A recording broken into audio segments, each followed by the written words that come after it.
Hey everyone, and welcome. Today we're going to dig into a pretty wild idea from back in the day to really get a handle on our future. We're looking at A Brain in a Vat, how a 1978 story explains today's AI crisis. All right, let's jump right in.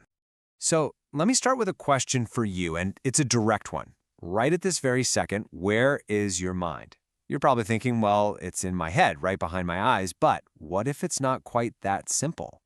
Because you see, way back in 1978, a philosopher named Daniel Dennett asked this exact same question, but in a way that just completely scrambled everything we thought we knew about our sense of self, consciousness, you name it. And his answer? It's more important today than it has ever been. So let's start with the thought experiment that got this whole thing started. It's a classic sci-fi idea called A Brain in a Vat. And honestly, it's a brilliant way to tackle a really tricky philosophical problem. Okay, so here's how the story goes. Dennett imagines his own brain is carefully taken out of his skull and put in this vat, with all the fluids to keep it alive. But get this, he's not dead, not even close. His brain and his body are still linked up by these super advanced radio transmitters. So his mind, which is in a lab somewhere, can still control his body out in the real world. He can walk, talk, see, everything. And this, of course, creates a massive paradox. He feels like he's where his body is, walking around and experiencing things. But he knows the actual source of his thoughts, his physical brain, is sitting in a jar miles away. So the big question is, where is the real him? Is he his body or is he his brain? Now, if you think that's already a bit of a mind-bender, hold on, because the experiment gets even stranger. The scientists in the story decide to throw in another layer of tech, and this takes the whole problem from just philosophical to, well, downright existential. What do? They create a perfect digital simulation of his brain. I mean, a line-for-line computer copy. And they give it a name, Hubert. This artificial mind perfectly mirrors every single neural firing of the original biological brain.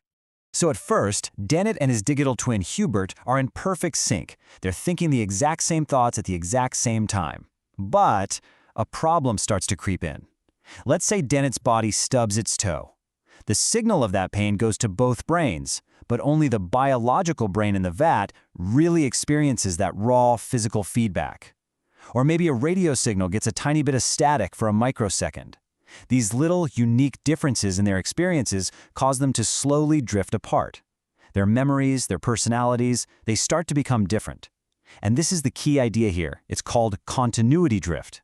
Even perfect copies will eventually become two separate, unique individuals. Okay, so a brain in a vat, a digital twin, I know, it all sounds like some great old-school science fiction. But here is the major twist. This isn't just a story anymore. This philosophical puzzle is now our reality. The whole argument is that Dennett's story is a perfect metaphor for our relationship with artificial intelligence today. That separation he imagined happening to just one person, it's now happening to our entire civilization. Let's just break that down. Think about it. Dennett's brain controlled his body using radio links. We ask AI for information using digital networks. For him, the radio was the in-between tech carrying his thoughts. For us, AI systems are the in-between for our collective knowledge. And just like Dennett started questioning who was really in control of his identity, we are now having to question humanity's control over its own knowledge. But here's the thing. This separation, it isn't happening to everybody in the same way. In fact, it's creating a brand new and pretty profound kind of social hierarchy. We're starting to see something called an asymmetric evolution. On one side, you have this tiny minority of people, the AI architects, the coders, the data scientists, the ones actually designing and building these systems.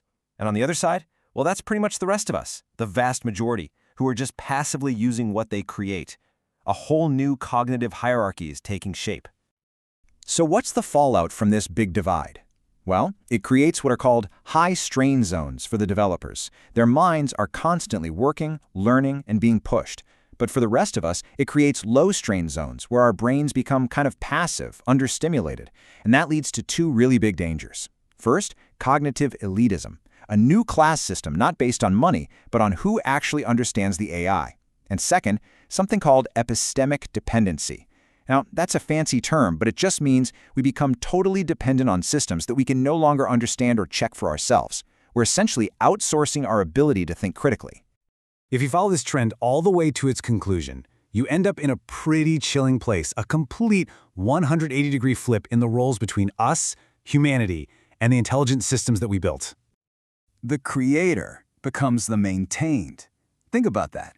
We go from being the innovators to just being the janitors for our own creation, making sure the servers are running, while it makes all the important calls. And this next one is even deeper. The master becomes the substrate. A substrate is just the bottom layer that something else grows on top of. Humanity itself risks becoming just that. The biological background noise, the raw material that simply feeds and sustains a smarter creation.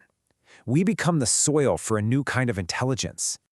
And this whole big phenomenon, this global identity crisis, actually has a name: collective continuity drift.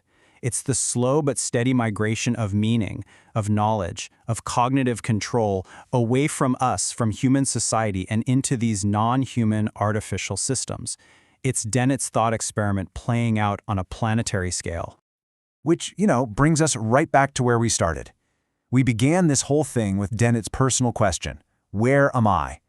But now, looking at our shared future with AI, we have to ask a much, much bigger version of that same question.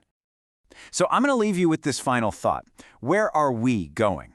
As our collective mind gets more and more separated from our physical societies and embedded into AI, are we actually still the ones in control? Or has our consciousness already started to drift off somewhere else entirely?